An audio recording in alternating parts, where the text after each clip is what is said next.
Hey everybody, it's Outrageous Lemons here with the update that Destiny just had, update 2.4 in preparation for Rise of Iron. I'm here to talk about the update itself and my first impressions and my thoughts on it, and how I think it will change the meta, if at all, and what weapons I am looking forward to using in the future. So we're just going to go down the list here of the patch notes, and I'm going to talk about it. Hopefully you guys find it helpful. Let me know what you guys think as well in the comments below, and feel free to try some of the things I think will be a little bit more powerful as well. So let's get right into it. So we'll start out with the basic weapons, so the weapon classes in general. So auto rifles, they have reduced the mag size for the Doctrine of Passing archetype, so the super high rate of fire, which I think is a very good thing, because when I used the Doctrine of Passing a while ago, it was really easy to just not worry about bullets. You could just spray and not even care. Now I think you might have to be more careful and make sure you're landing the shots, so I think that's a really good thing. They increased the damage for middle rate of fire autos by a little bit, so this is just to help with the damage fall off, I believe, which is a good thing, because I think that mid-rate auto rifles kind of got left in the dirt in the mid-range to maybe medium long range, even if they're a good range or stability roll. So I think this is a good thing. Hopefully it'll balance them out and we'll see some more of those in the future. Pulse rifles, they have increased the Haka pulse rifle Lyudmila D rate of fire specifically, so I think that's a good thing. I've used it a bit. It was kind of fun to use in the Crucible, but in no way was it competitive. It was just more of a fun rift kind of gun. And they increased the Nerwin's Mercy archetype rate of fire damage pulse rifles by like 2%, so that's maybe a 1 point difference when you look at it on your screen, if that. I think that's good. I don't know, I know they weren't competitive, it was all about the fast rate of fire rifles, so I think this is a very good decision to hopefully balance out the pulse rifle meta. I still think that the high rate of fire will be favored for sure.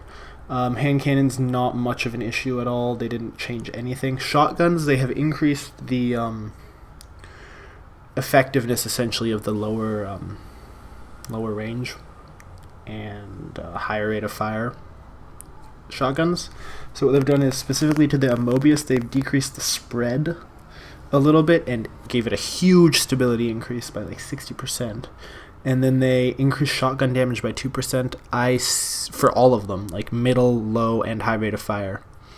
I don't understand that personally. I understand the middle and low rate of fire ones, but the middle and high rate of fire, but the low rate of fires like the Party Crasher and the Conspiracy Theory are more than powerful enough right now. Like, my Conspiracy Theory is the stock vendor roll from the Vanguard way back when Taken King launched, and it's going to be ridiculous still. So this will help with damage fall off too, which is unfortunate, which is a big thing for shotguns. And then for full auto shotguns, they've reduced the spread angle penalty, which I think is a good thing, because I almost never saw full auto shotguns used in competitive when I've played trials, so that hopefully will help it out, but Invective has not changed. Snipers, they have hit the middle to high impact, so that's like the 1,000-yard stare family.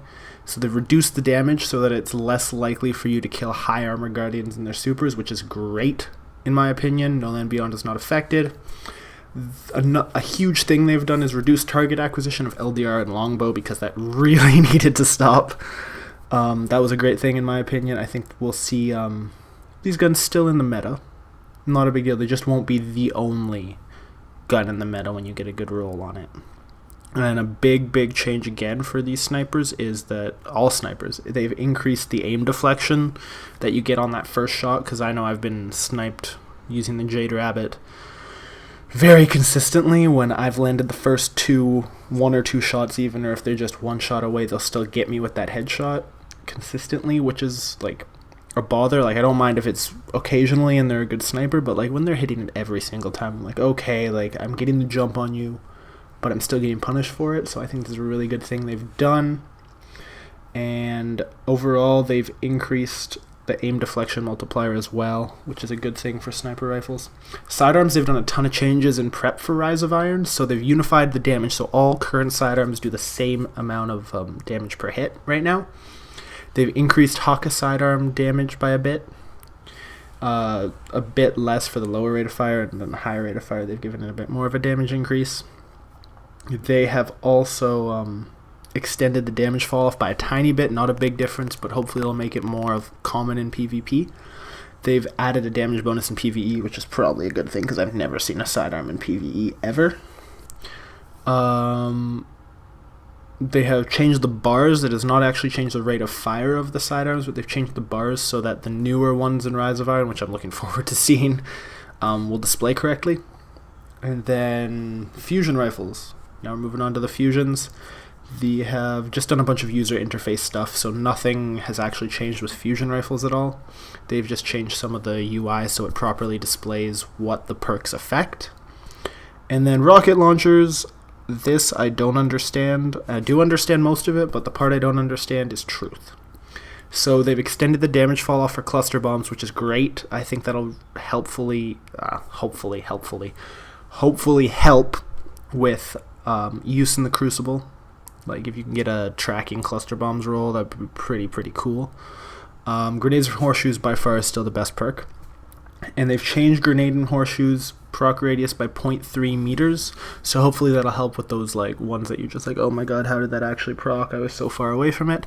However, truth is not affected, and that bothers me because truth has the aggressive tracking, which I believe is its like best perk, but then they don't affect its grenades and horseshoes, which is a very unfortunate thing. Well, the tracking is its like namesake perk essentially. Machine guns, highest rate of fire, got a damage increase by a little bit, so super good advice will be fun still. I don't know how much that'll affect the meta. I don't see a lot of that type of machine gun in the Crucible, so maybe it'll be good for PvE.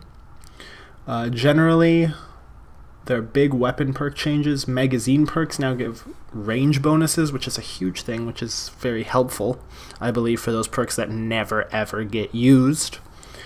They've removed the UI bar representation of some fake, some false, I guess, impact bonuses.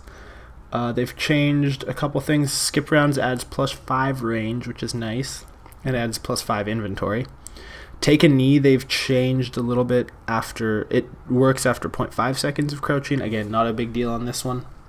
The one big change they did was Guerrilla Fighter. They increased stability and range bonuses by 200%. Because it's like never used, because you never want to post up, crouch, and then use your scope to peek over, because that almost never happens.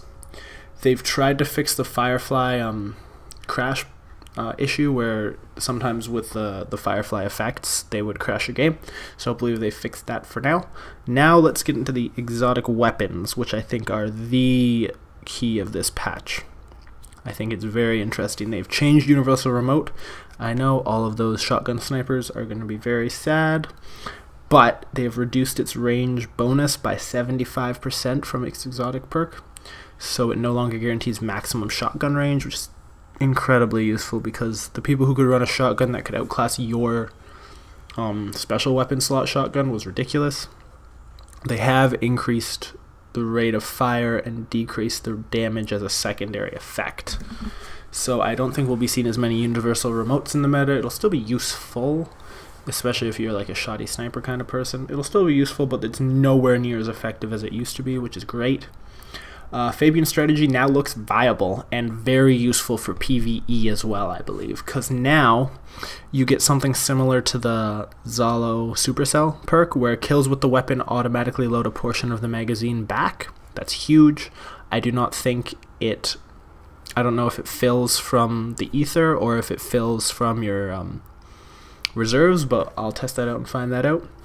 And they also gave the Fabian Strategy a range and stability increase by 16 and 44% respectively, so I believe it will be a much more viable both in PvE and PvP, so I'm looking forward to using that again on my Titan.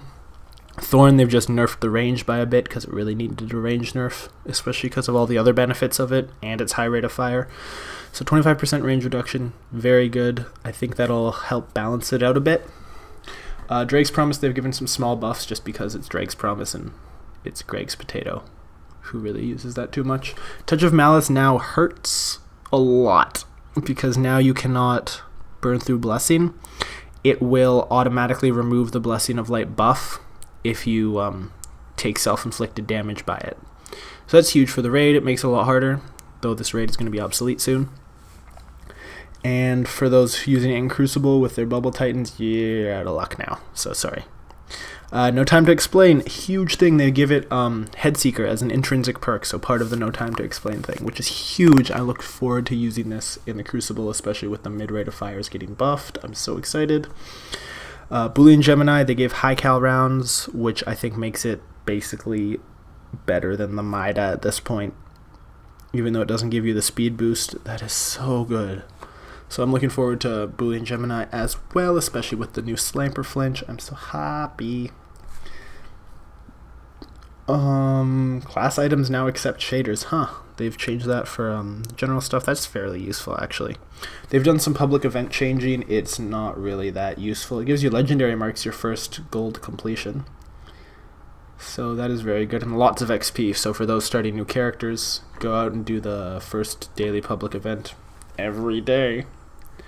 Quests, not much has been changed. They've just changed the UI, and they've adjusted it to make it more user friendly, which is great. Big Crucible changes, they've removed legendary engrams, so you can get more of the legendary Crucible weapons to drop, so hopefully you'll get that roll you're looking for. And then some of the shaders are back in for Crucible matches, Beowulf, Cicero, and Gilgamesh, so look out for those again if you haven't found them. They're removing the 2 of the 3 Sterling Treasures from the Weekly Crucible and the Postmaster, so you'll still get it from Prisoner of Elders, which is unfortunate. You can still buy it from Efferverse, so they've decreased that loot, and I think everyone's kind of through with the Sterling Treasures anyway, so that's good. Trials of Osiris is done. It will not be available until Rise of Iron. So now they've changed the elimination playlist as well, which is a huge change. The heavy ammo round only appears at 1 central location in the elimination matches, so this will be essentially, I think this will cut down on heavy usage and truth usage in elimination and in trials, because now it won't matter as much. It'll more often be used as a bait tactic, I feel like. At least that's how I want to use the heavy crate in trials now, so look out for that if you guys are playing trials at the end of September.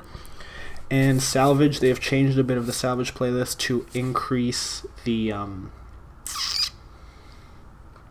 decrease the benefits of sabotaging the probe. They've given a point increase, but only one of the players gets the points on your team, so it's a lot less of a penalty to those who deployed the probe. And they've done a bunch of map changes for invisible physics, just to make sure you can't go where you aren't supposed to. And then that's pretty much it with the patch notes, guys. So some big changes to pulses, autos, and a couple of the exotics. No Time to Explain and Fabian Strategy. I will be looking into those because I think those will be super powerful. So hopefully you guys enjoyed this analysis. I will hopefully do another video on this after I've tested everything out, probably on the Fabian Strategy or the No Time to Explain. So look forward to that. Let me know how this video was, and if you liked it, let me know. For now, I have been Outrageous Lemons, and I will see you in the next video. Meow.